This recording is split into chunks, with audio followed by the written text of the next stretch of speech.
जय श्री कृष्णा। राधे राधे। अभी तक हमने आपको माघ मास महात्म के 5 अध्याय सुना दिए हैं। आज की इस वीडियो में हम आपको छठा और 7वां अध्याय सुनाने जा रहे हैं। आप लोग इस वीडियो को पूरा देखिएगा और पिछली वीडियो को भी पूरा देखिएगा और लाइक एंड कमेंट कीजिएगा। पूर्व समय में सतयुग के उत्तम निषेध नामक नगर में हेमकुंडल नाम वाला कुबेर के सदृश धनी वैश्य रहता था, जो कुलीन अच्छे काम करने वाला, देवता अग्नि और ब्राह्मण की पूजा करने वाला था। खेती का काम करता था और गौ, घोड़े, भैंस आदि का पालन किया करता था। दूध, दही, छाछ, गोबर, घास, गुड़, चीनी आदि अनेक वस्तुएं बेचा करता था, जिससे उसने बहुत सा धन इकट्ठा कर लिया था। जब वह बूढ़ा हो गया तो मृत्यु को निकट समझकर उसने धर्म के कार्य करने प्रारंभ कर दिए। भगवान विष्णु का मंदिर बनवा दिया। कुआं, तालाब, बावड़ी, आम, पीपल आदि वृक्ष तथा सुंदर बाग बगीचे लगवा दिए। सूर्योदय से सूर्यास्त तक वह बस दान ही किया करता था। गांव के चारों तरफ जल की प्याऊ लगवा दी। उसने सारे जन्म भर जितने भी पाप किए थे उनका प्रायश्चित उसने कर लिया। इस प्रकार उसके 2 पुत्र उत्पन्न हुए, जिनका नाम उसने कुंडल और विकुंडल रखा। जब दोनों लड़के युवा अवस्था के हुए तो हेमकुंडल वैश्य गृहस्थी का सब कार्य सौंपकर तपस्या के निमित्त वन में चला गया और वहां विष्णु की आराधना में शरीर को सुखाकर अंत में विष्णु लोक को प्राप्त हो गया।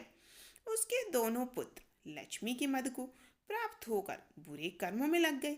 वैश्यगामी बीड़ा और बाजे लेकर वैश्याओं के साथ गाते फिरते थे। अच्छे सुंदर वस्त्र पहनकर, सुगंधित तेल आदि लगाकर, भांड और खुशामदियों से घिरे हुए हाथी की सवारी और सुंदर घरों में रहते थे। चार ऊपर बोए बीज के सदृश वह अपने धन को बुरे कामों में नष्ट किया करते थे। कभी किसी सत्पात्र को दान आदि नहीं दिया करते थे, न ही कभी हवन, देवता या ब्रह्मा जी की सेवा या विष्णु की पूजन ही किया करते थे। थोड़े दिनों में उनका सब धन नष्ट हो गया और वह दरिद्रता को प्राप्त होकर अत्यंत दुखी हो गए। भाई, जन, सेवक, उपजीवी सब इनको छोड़कर चले गए। तब इन्होंने चोरी करना प्रारंभ कर दिया। तब इन लोगों ने चोरी करना प्रारंभ कर दिया और राजा के भय से नगर को छोड़कर डाकुओं के साथ वन में रहने लगे और वहां अपने तीक्ष्ण बाणों से वन के पंछी, हिरण आदि पशु तथा हिंसक जीवों को मारकर खाने लगे। एक समय इनमें से एक पर्वत पर गया। वहां पर उसे सिंह मारकर खा गया और दूसरा वन को गया, जो काले सर्प की डसने से मर गया। तब यमराज के दूत उन दोनों को बांधकर यम के पास लाए और कहने लगे कि महाराज, इन दोनों पापियों की क्या सजा है, वह आज्ञा दीजिए। यहाँ पर माघ मास महात्म का 6वां अध्याय समाप्त होता है। अब आगे की कथा में हम आपको माघ मास का 7वां अध्याय सुना रहे हैं। चित्रगुप्त ने उन दोनों के कर्मों की आलोचना करके दूतों से कहा कि बड़े भाई कुंडल को घोर नरक में डाल दो और दूसरे भाई विकुंडल को स्वर्ग में ले जाओ, जहाँ उत्तम भोग है।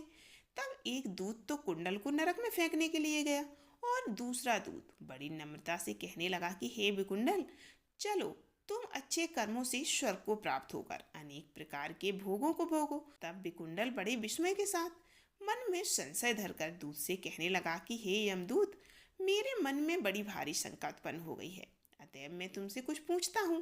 कृपा करके मेरे प्रश्नों का उत्तर दे दीजिए। हम दोनों भाई एक ही कुल में उत्पन्न हुए हैं, एक जैसे ही कर्म करते रहे। दोनों भाइयों ने कभी कोई शुभ कार्य नहीं किया, फिर एक को नरक क्यों और दूसरे को स्वर्ग क्यों? आखिर ऐसा क्यों? मैं अपने स्वर्ग में आने का कोई कारण नहीं देखता। तब यमदूत कहने लगे कि हे विकुंडल, माता पिता, पुत्र पत्नी, भाई बहन भाई बहन से सब संबंध जन्म के कारण होते हैं और जन्म कर्म को भोगने के लिए प्राप्त होता है। जिस प्रकार एक वृक्ष पर अनेक पक्षियों का आगमन होता है, उसी तरह इस संसार में पुत्र, भाई, माता पिता का भी संगम होता है। इनमें से जो जैसे कर्म करता है वह वैसा ही फल भोगता है। तुम्हारा भाई अपने पाप कर्मों से नरक में गया है, तुम अपने पुण्य कर्म के कारण स्वर्ग में जा रहे हो। तब विकुंडल ने आश्चर्य से पूछा कि मैंने तो आजन्म कोई धर्म का कार्य नहीं किया, सदैव पापों में ही लगा रहा। मैं अपने पुण्य के कर्म को नहीं जानता। यदि तुम मेरे पुण्य के कर्म को जानते हो तो हमें कृपा करके बताइए। तब देवदूत कहने लगे कि मैं सब प्राणियों को भली भांति जानता हूँ, तुम नहीं जानते।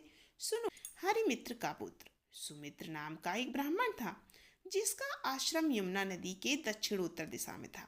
उसके साथ जंगल में ही तुम्हारी मित्रता हो गई और उसके साथ तुमने 2 बार माघ में श्री जमुना जी में स्नान किया था। पहली बार स्नान करने से तुम्हारे सारे पाप नष्ट हो गए और दूसरी बार स्नान करने से तुमको ये स्वर्ग प्राप्त हुआ है। सो हे वैश्वर, तुमने 2 बार माघ में स्नान किया, इसी कारण तुम्हें पुण्य का फल प्राप्त हुआ है और उसी से तुम्हें स्वर्ग प्राप्त हुआ है और तुम्हारा भाई नरक को प्राप्त हुआ है। दत्तात्रेय जी कहने लगे। इस प्रकार वह भाई के दुखों से अति दुखित होकर नम्रता पूर्वक मीठे वचनों से दूतों से कहने लगा कि हे दूतों, सज्जन पुरुषों के साथ 7 पग चलने से मित्रता हो जाती है और यह कल्याणकारी होती है। मित्र प्रेम की चिंता न करते हुए तुम मुझको इतना बताने की कृपा करो कि कौन से कर्म से मनुष्य यमलोक को प्राप्त नहीं होता, क्योंकि तुम तो सर्वज्ञ हो। यहाँ पर माघ मास महात्म का 7वां अध्याय समाप्त होता है। अगला अध्याय सुनने के लिए प्लीज़ वीडियो को ज़्यादा से ज़्यादा लाइक कीजिए, कमेंट कीजिए और शेयर कीजिए। आप लोग वीडियो लाइक नहीं करते हैं, प्लीज़ ज़्यादा से ज़्यादा वीडियो को लाइक किया कीजिए और शेयर किया कीजिए। और इस माघ मास महात्म की सभी वीडियो को आप लोग ज़रूर देखिएगा, इन वीडियो को ज़रूर सुनिएगा और सभी को सुनाइएगा।